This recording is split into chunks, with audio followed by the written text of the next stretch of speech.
আমার কাজ হচ্ছে একটা বাইরে তৈরি করা, আমার কাজ হচ্ছে একটা অরিজিনাল তৈরি করা। এরকম আরো যারা করতে চান এদেরকে তৈরি করা হচ্ছে আমার কাজ। যারা রাষ্ট্র ক্ষমতায় না থেকেও এমপি বা মন্ত্রী না হয়েও গত 2 বছরে বাগেরহাটে প্রায় 1000 কোটি টাকার উন্নয়নের কাজ করেছে। সাবেক সচিব ডক্টর মোহাম্মদ ফরিদুল ইসলাম বাবলু ও সিপিএ মোহাম্মদ রফিকুল ইসলাম জগলু মহোদয়ের উপস্থিতিতে বাগেরহাট আইটি টেকনিক্যাল ইনস্টিটিউট কর্তৃক আয়োজিত ফ্রি ফ্রিল্যান্সিং প্রশিক্ষণ ও ফ্রি মেডিকেল ক্যাম্পের শুভ উদ্বোধন করা হয়। উপস্থিত সকল গুণীজনের পরামর্শে সফলভাবে সম্পন্ন হয় উক্ত ক্যাম্পেইন।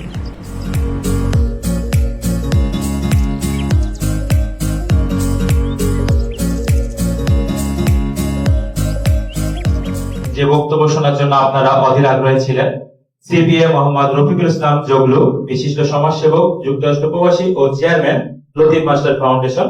আমার ছোট ভাই সুজন মোল্লা, বাগেরহাটের অত্যন্ত জনপ্রিয় যুব নেতা, এবং শামসুর সাহেব সহ অন্যান্য যারা উপস্থিত আছেন, এবং তোমরা এরপরে সাংবাদিক বাবু আছে, সবাই যারা আছেন, সবাই টিভি সহ ইলেকট্রনিক মিডিয়া যারা আছেন, সবাইকে শুভেচ্ছা জানাই। আমাকে বলা হয়েছে বক্তব্য দেওয়ার জন্য। আসলে আমি বক্তব্য কি সেটা জানি, আমি সেটা জানি হলো যে তোমরা যারা এখানে কেন আসবে সেটা যদি আমাকে একটু বলো। এখানে কি করো তোমরা, যে কোনো একজন জানিও, এখানে কেন আসছো, কি শেখো এখানে বলো। আসসালামু আলাইকুম স্যার। ওয়ালাইকুম আমি হচ্ছে বাগেরহাট ইংলিশ একাডেমির একজন স্টুডেন্ট।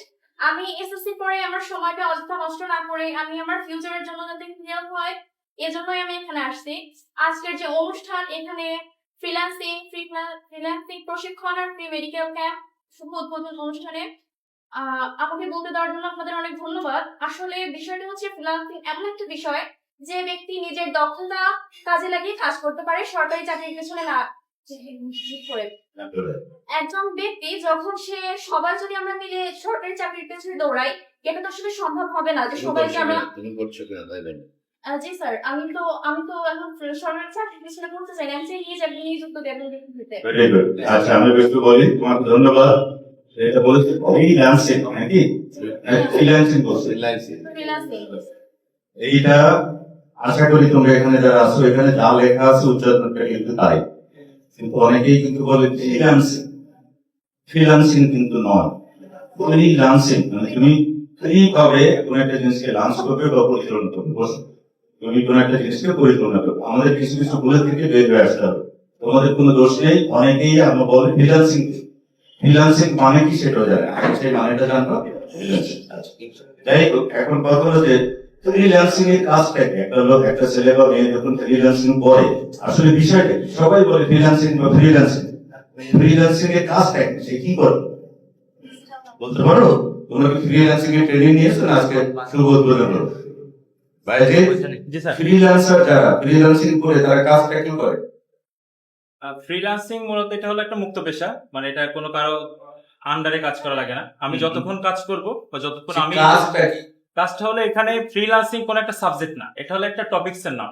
এর ভিতরে আপনার ভিডিও এডিটিং আছে, গ্রাফিক ডিজাইন আছে, ওয়েব ডিজাইন আছে, ডিজিটাল মার্কেটিং আছে, যে সার্ভিস, যেমন আমাদের এখানে রিক্সাওয়ালা আছে, ভ্যানওয়ালা আছে, তারপর আপনার কেউ মুদির দোকান দেয়, এরকমেরই আমাদের মার্কেটে এক একটা সার্ভিস সেল করতে হয়। Very good. বেসিক্যালি তোমরা অনলাইন মার্কেটে এখন যেমন কত সুন্দর বলছি, একটা লোক এখানে দোকান দিয়ে রাখে, আরেকটা করে, তোমার ফিজিক্যাল দোকান দেওয়ার দরকার নেই। তোমার সবকিছু তোমার সিস্টেমের মধ্যে, কম্পিউটারের মধ্যে, ওয়েবের ভিতরে, যেটা আমরা দেখতে পাই না, রাইট? ইন্টারন্যাশনাল ওয়েব, যেটা ওয়ার্ল্ড ওয়াইড ওয়েব, এটা সবকিছু হবে বাতাসের মধ্যে তোমাদের কাজ করবে। এবং সেটাকে কিভাবে ক্যাশ করে পরিচালনা করবা? এক কোম্পানি মাল বিক্রি করবে, তুমি তার মাল অ্যাডভার্টাইজ করবে, তুমি বিক্রি করবে, সে তুমি অনলাইনে করবে। যেটা বলবো, একজনে কাজ করবে, সে তোমাকে অনলাইনে কাজ দেবে, তুমি করে ডেলিভারি দেবে, সে তোমাকে টাকা দিয়ে দেবে। অর্থাৎ ফিজিক্যাল কর্মকাণ্ড এখানে খুব কম। তো কাজটা আগে বুঝতে হবে ফ্রিল্যান্সিং জিনিসটা। প্রথম কথা হলো জিনিসটা আইটি রিলেটেড, কম্পিউটার রিলেটেড, এখনকার যে প্রযুক্তি, সেই প্রযুক্তি রিলেটেড। এর দ্বিতীয় হলো যে তুমি ঘরে বসে বা যে কোনো অফিসে বসে তোমার একটা ল্যাপটপ নিয়ে তোমাদের একমাত্র টার্গেট বলে এখান থেকে কাজ শিখে যাও এবং কাজটা শিখে যাও। সার্টিফিকেট অর্জন করা কিন্তু নয়, যে কোর্সটা শেষ করবে একটা সার্টিফিকেট নিয়ে বেরিয়ে যাবে। আর তুমি যদি কাজ না শেখো, তোমরা সার্টিফিকেট দিবে না। কেন দিবেন না? যে এই প্রতিষ্ঠানের সার্টিফিকেট নিয়ে যখন তোমরা কাজ করবো, তোমরা যদি সাকসেসফুল না হও, তখন ওনার এই প্রতিষ্ঠানের বদনাম হবে। বলবো যে না, ওখানে পড়ে তো কোনো কাজ হয় না। আর ওই প্রতিষ্ঠান থেকে তোমরা যদি সাকসেসফুল হও, সেটা নিজে করো, জব করো, কিছু, তারপরে এই প্রতিষ্ঠানের সুনাম আরো বাড়বে, আরো বেশি স্টুডেন্ট এখানে আসবে। বক্তব্য শুনবো ডক্টর মোহাম্মদ ফরিদুল ইসলাম বাবলু, সচিব অবসরপ্রাপ্ত গণপ্রজাতন্ত্রী বাংলাদেশ সরকার ও প্রতিষ্ঠাতা লতিফ মাস্টার ফাউন্ডেশন। এসে আসছি, আমার একটাই মেয়ে অস্ট্রেলিয়ায় পড়ে। এখন আমার সবাই হলো বাগেরহাট। আমরা যতদিন বাঁধবো, আমরা আশা করি যে বাগেরহাটের ছেলে মেয়েরাই আমাদের ছেলে মেয়ে, বাগেরহাটের উন্নয়ন আমাদের উন্নয়ন। বেসিক্যালি আমার এখানে বক্তব্য তেমন একটা নাই। তোমরা আসছো কিছু শিখতেই থাকে। কি শিখতে আসছো? তোমরা শেখার জায়গা না, শেখার জায়গা স্কুল, কলেজ, মাদ্রাসা, বিশ্ববিদ্যালয়। এখানে কেন আসছো? যাতে আমরা বাড়তি জ্ঞান লাভ করতে পারি। না, তোমরা এখানে আসছো তোমাদের স্কিলকে ডেভেলপ করে। প্রতিটা মানুষের ভিতরে স্কিল আছে। যে প্রতিবন্ধী, তারও একটা মারাত্মক স্কিল আছে। যে সাধারণ শিক্ষা লাভ করে, শিক্ষার ভিতরে একটা স্কিল আছে। এই স্কিলটা হচ্ছে যে তুমি কিসে স্কিল হতে চাও। তুমি 10টা বিষয়ে পড়াশোনা করতে পারো, 10টা রচনা মুখস্থ করতে পারো, তুমি রচনা স্কিল না।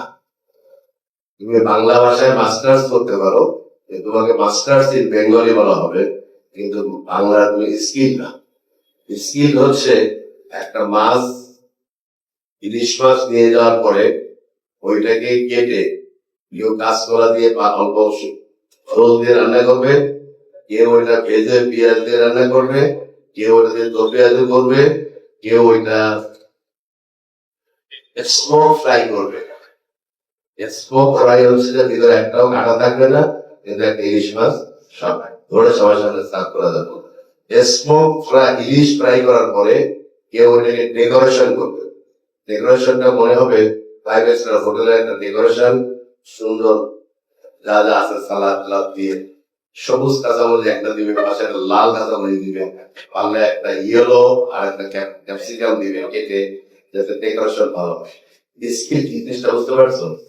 একই ইলিশ মাছ, যে যার স্কিল যেটাতে থাকবে, যে স্মোক ইলিশ মাছ রান্না করা হচ্ছে কমন কথা, মাস্টার ডিগ্রি পাস করছে হচ্ছে কমন কথা, কিন্তু ইলিশ মাছটাকে কেউ রান্না করে দিবে, কেউ ভাজি করে দিবে, কেউ দো পেঁয়াজ করে দিবে, কেউ লবণ আর হলুদ দিয়ে জাল দিয়ে জ্বালানো ইলিশ বানিয়ে দিবে, আর কেউ স্মোক হিলসা প্রিপেয়ার করবে।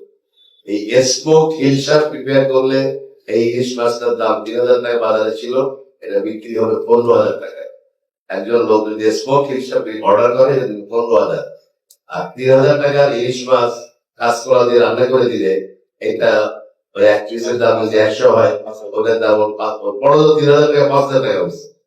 একটা ইলিশ মাছকে কত স্কিল হয়ে প্রেজেন্ট করা যায় এবং সেল করা যায়, এই তৈরি করাটা হলো তোমার স্কিল ট্রেনিং। আর এই ইলিশ মাছটা এখন কিনবে কে? কেনার জন্য বাগেরহাটে 15000 টাকা দিয়ে স্প্রিং তোমার হিলসা কিনবে না। পৃথিবীতে বহু লোক বসে আছে, বিকেল বেলায় নাস্তা করার সময় মেহমান আসবে 10 জন, একটা স্মোক হিলসার অর্ডার করবে। তুমি ওটা যদি ডিজিটাল মার্কেটিং করতে পারো, তাহলে তুমি জানবা যে কার কার স্মোক হিলসার ব্র্যান্ড কারা, নিজে নিজে এটা স্কিল। তখন তুমি তোমার ওই স্কিল দিয়ে ওই স্মোক ইলিশটা 15000 টাকায় অনলাইনে বিক্রি করবা, বিকাশে টাকা পাবা। This is skill. আমি কি বুঝাইতে পারছি? লেখাপড়া শিখে জ্ঞান অর্জন করা যাবে, লেখাপড়া শিখে প্রজ্ঞাবান হওয়া যাবে, লেখাপড়া শিখে সুন্দর গ্রামার, ইংলিশ থেকে গ্রামার ইংরেজি পড়াইয়া জীবনযাপন করা যাবে, প্রাইভেট টিচার হওয়া যাবে। সেটা ছিল আমাদের যুগ। আর তোমাদের যুগ এখন আর ওই লেখাপড়া এমএ পাস করে হওয়া যাবে না। সরকার সেটা বুঝতে পারছে বিধায় এই বছরের ক্লাস 6 থেকেই কারিগরি শিক্ষা শুরু হবে, এবং এই কারিগরি হচ্ছে একেবারেই বিজ্ঞান ভিত্তিক কারিগরি হবে, প্র্যাকটিক্যাল ওরিয়েন্টেড। ওই নাচ গান শেখানো আর ওই টিচার ডান্স করা এইসব না, একেবারে স্কিল করা। ক্লাস 7 থেকে আমি যুক্ত থাকবো, আমি কারিগরি কারিকুলামের সঙ্গে ক্লাস 7 থেকে আমাকে যুক্ত করা হয়েছে, সুতরাং শিখাতে আমি থাকবো। এখানে এমন একটি স্কিল শিখা যাবে যে প্রত্যেকটা মানুষ নিজেকে একজন উদ্যোক্তা ভাববেন, সে ভাববেন আমি এমএ পাস করে বেকার হয়ে যাব, সে তার বাড়ির পাশে ছোট্ট একটা দোকান দিবে, বাকিটা ডিজিটাল মার্কেটিং করবে, সে মাসে 50,000 1 লাখ টাকা ইনকাম করবে। আর ফ্রিল্যান্সিং যেটা শিখছো সেটা হচ্ছে যে you are free to everywhere, তুমি সারা পৃথিবীর মধ্যে ফ্রি। আগে এক সময় ছিল, আমি জীবনে অনেক ছেলে মেয়েকে ফ্রিল্যান্সিং ট্রেনিং করেছি, তখন ছিল ফ্রিল্যান্সিং ট্রেনিং করলে পেমেন্টটা তুমি কিভাবে পাবা। তখন পেমেন্ট ছিল যে অনলাইন পেপাল কার্ড বা বিদেশি কোনো ব্যাংকের কার্ড না থাকতো পাইতো না। বাংলাদেশের ছেলেমেয়েরা বিদেশি ওই কার্ডটা পেত না, কারণ সে তো বিদেশে থাকে না, পেপাল কার্ড করতে পারে না, সুতরাং সে তখন আর ওই পেমেন্টটা পেত না। পৃথিবী এত তোমাদের কাছে এসে গেছে যে তোমরা এখন ওয়েবসাইটের মাধ্যমে একটা বিদেশি কার্ড পেয়ে যেতে পারো, একটা বিদেশি পেমেন্ট নিতে পারো। এখন ফ্রি আমেরিকান নাম্বার পাওয়া যায়, তাই না? ওয়েবসাইটে ফ্রি অন্য দেশের নাম্বার পাওয়া যায়। যে কোনো একটা দেশের নাম্বার নিয়ে যে কোনো একটা ওয়েবসাইটে ঢুকে তুমি সেখান থেকে একটা কার্ড করে নিতে পারো, যে কার্ডে রেগুলার তুমি পেমেন্ট করতে পারবে এবং পেমেন্ট দিবে। এখন তুমি ওখানে ঢুকে এবং কি শিখতে হবে? ওয়েবসাইট ব্রাউজিং, ওয়েবসাইট বানানো বা শেখো একটা কাজ, ওয়েবসাইট তৈরি করো না করো, ওয়েবসাইট দেখো, দেখে নিজেকে প্রেজেন্ট করার জন্য তোমার নিজের যা আছে এটাকে ডিজিটালি প্রেজেন্ট করে কারো না কারোর সাথে যুক্ত হয়ে পরামর্শ নিয়ে স্কিল হয়ে তুমি যা করতে চাও, বাগেরহাটের বর্জ্যগুলা কোথায় ফেলা হয় এইটার উপরে তুমি যদি মানে স্কিল হও, স্কিল হলে পৃথিবীর বহু কোম্পানি আছে তোমাকে বলবে যে বাগেরহাটের বর্জ্য পরিষ্কার করে আমি এই জিনিসটা তৈরি করতে চাই, তুমি আমাকে বর্জ্য বছরে কত দিতে পারবা, মাসে কত দিতে পারবা। একদম লো লেভেলের এক্সাম্পল দিলাম, এখান থেকে শুরু করে anything you can do that. পৃথিবী তোমাদের কাছে এখন খোলা, সুতরাং বক্তব্য বেশি দিব না। আমার কাজ তোমাদের নিয়ে কোনো কথা না বলা, আমার কাজ তোমাদের সাকসেস স্টোরি শোনা এবং দেখা। আমার কাজ হচ্ছে একটা বাইরে তৈরি করা, আমার কাজ হচ্ছে একটা অরিজিনাল তৈরি করা, এরকম আরো যারা করতে চান এদেরকে তৈরি করা হচ্ছে আমার কাজ। আর তাদের কাজ হচ্ছে তারা তোমাদেরকে কিভাবে তৈরি করে সেটা আমার ওভারলুক দেখার কথা, লোকার্পণ করার কথা এবং তাদের সাকসেসটা দেখার কথা। তোমাদের 10 লোকের সামনে এখনো বক্তব্য দিলাম, এটা হচ্ছে শুধুমাত্র বাইরে বলছে সেই জন্য। যে 1 ঘন্টা আমি হয়তো আরো 2200 লোকের সামনে বক্তৃতা করতে পারতাম। আমি আসছি শুধু আর একটা বাইরে যেন তৈরি হয়, আর একটা ওয়ালি যেন তৈরি হয়। ও যদি তৈরি হয়, ওর 500-700 স্টুডেন্ট, ওর 15টা ব্রাঞ্চ এখন বাংলাদেশে, ও 15টা ব্রাঞ্চ এটা বলতে পারবে। ও যদি সৎভাবে থাকে, ভালোভাবে থাকে, আর একটু আগায় দিতে পারি, আরো কিছু লোক করতে পারবে। আমি এখন তোমাদের লেভেলে যদি সময় দিয়ে বেশি একটু সময় নষ্ট এসে ব্যয় করি, এদের সময় দিতে পারবো না, আরেকজন লোক তৈরি করতে পারবো। আমাদের উই আর ওপেন, আমরা সবার জন্য। আমরা বাগেরহাটে আরো 50 কোটি টাকার একটা প্রজেক্ট ডিজাইন করছি, যে প্রজেক্টটা শুধুমাত্র এই ট্রেনিং দেওয়া হবে ছেলে মেয়েদেরকে, তবে সেটা প্রকৃত ট্রেনিং দিতে হবে। এখানে আসবো, আড্ডা মারবো, আর আমি কম্পিউটার শিখছি, নো, সত্যিকার কথা বলে দিই, দেয়ার ইজ নো জব। আমার এই লাইসেন্স আছে, আমার এই আমি এমএ পাস, বাবা মা জানে আমার ছেলে আমি এমএ পাস। কি করো? কম্পিউটার করো? হ্যাঁ পারি। কি করো? এটা করতে পারো? হ্যাঁ পারি। তখন আমরা ইন্টারভিউতে বসে বলি যে গাইড করো তো, এক্সেল এই শিটটা করে দাও তো, একটা গুগলের পেজ তৈরি করে আমার কাছে আমার হোয়াটসঅ্যাপে পাঠাও তো। Speed is very low. বাবা বলছে কম্পিউটার শিখতে, টাকা দিছে, আর সেখানে কম্পিউটার করে কম্পিউটার শিখে গেছে। এটা কিচ্ছু হবে না, এটা স্কিল না। স্কিল হচ্ছে যে কম্পিউটার পারি, মানে কম্পিউটার ওইটাই পারি। কি পারো? এখন বলতে হবে কম্পিউটার গ্রাফিক্স পারি, ডিজাইন পারি, ওয়েবসাইট পারি, হ্যাঁ, হোস্টিং পারি, ফ্রিল্যান্সিং পারি, এইগুলো বলতে হবে। আমরা শুধু ট্রেনিং করে আসবো, লাইফ ট্রেনিং নো, স্কিল হইতে হবে। গ্রাফিক্স ডিজাইন পারি, তোমার চাকরি দেবে যে আমার একটা মেয়ে গ্রাফিক্স এর জন্য লাগবে, তাকে আমি একটা চাকরি দিলাম, মাস শেষে আমার যে আউটপুট দিবে আমি তাকে স্যালারি দিব। কিন্তু কম্পিউটার পারি বললে নো জব। আমি এখানে বসে 3D তে অ্যানিমেশন করতে পারি, তাহলে ইঞ্জিনিয়ারিং ফার্ম একজনকে বলবে আসো দেখি অ্যানিমেশন কেমন করো, আমার এখানে প্রত্যেক দিন এরকম এই ডিজাইন আসে, এই সারাদিন বসে ডিজাইন করে অ্যানিমেটেড করে এই করতে পারবে। তো এখন এই ক্ষুদ্র ক্ষুদ্র জিনিস, ব্রড জিনিসটা নাই। আমার কথা বুঝতে পারছো? সুতরাং তোমাদেরকে প্রতিটা ছোট জিনিস বড় করে শিখতে হবে। অনেকগুলা বড় জিনিস শিখে বেকার হয়ে বোঝাতে গেলাম। আমার কথা এখানে আমি শেষ করছি এবং তোমাদের শুভকামনা করছি। বাইরে অনেক কষ্ট করছে, বাইরে কষ্টের ফল হচ্ছে তোমরা এখানে শিখতে আসতে পারছো। কয় টাকা দিয়ে শিখলা, কয়দিনে শিখলা, সেটা বাইরে তোমার সাথে চলতি। তুমি চেষ্টা করবে এখান থেকে হাইয়েস্ট শিখে দেওয়ার জন্য। এখানে ইংরেজি শেখাবে, ইংরেজি শিখতে পারে না বিধায় বহু লোকে চাকরি হয়। তোমাদের সবার সাথে দেখা হবে ওই ভার্চুয়ালিতে, ফেসবুক এবং সব জায়গায়। সবাই ভালো থাকবা। সুজন মোল্লা আসতে বলছে এই কারণে, তোমরা যে ইয়ং সমাজ, এই ইয়ং সমাজ তোমরা অনেক সময় বিপদগ্রস্ত হবা, অনেক সময় বাগেরহাটে অনেক কাজে অসুবিধা পড়বে। আমি রিকোয়েস্ট করে তাকে নিয়ে আসছি, ওনারও অনেক জরুরি কাজ ছিল।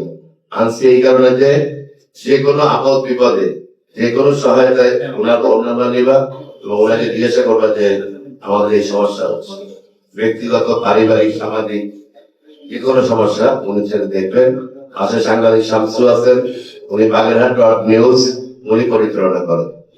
এই জন্য উনিও আসছেন যে তোমাদের দেখে গেল, অনুষ্ঠান হয়ে গেল। আমাদের সাথে সাংবাদিক বাবু আছে, সে আমাদের একটা মেডিকেল ক্যাম্প সপ্তাহে প্রতি শনিবার একটা ফ্রি মেডিকেল ক্যাম্প করে।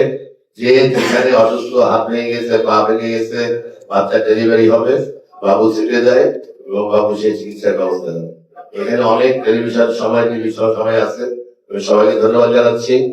আর সময় স্বল্পতার জন্য তোমাদের সময় সাথে আর বেশি সময় কাটাতে পারলাম না। আমাদের এরপরে এখন আরো কয়েকটা প্রোগ্রামে যেতে হবে। তো সবাইকে ধন্যবাদ জানাচ্ছি এবং তোমাদের সবাই শুভকামনা করছি। আর বিশেষ করে যারা এখানে প্রশিক্ষণ দিবেন তাদের অনুরোধ, তারা ভুল কোনো কিছু বলবেন না। কোন স্টুডেন্ট যদি কিছু জানতে চায়, নিজের যদি জানা নাও থাকে, তাকে শিখে এসে পরের দিন তাকে ক্লাসে বলবেন, আর তাকে ভুল ভাল করে প্রশিক্ষণ দিবেন না। এখান থেকে বেরোয় এসে যেন সঠিক প্রশিক্ষণটা পায়। বাবুর বাবাও একজন শিক্ষক, তিনি একটা জায়গায় প্রতিষ্ঠা করেন, আর বাবুর মা খুব রান্না করে। চাইলে মানে তোমরা স্কিল এখান থেকে রান্নার জন্য ট্রেনিং করতে পারো।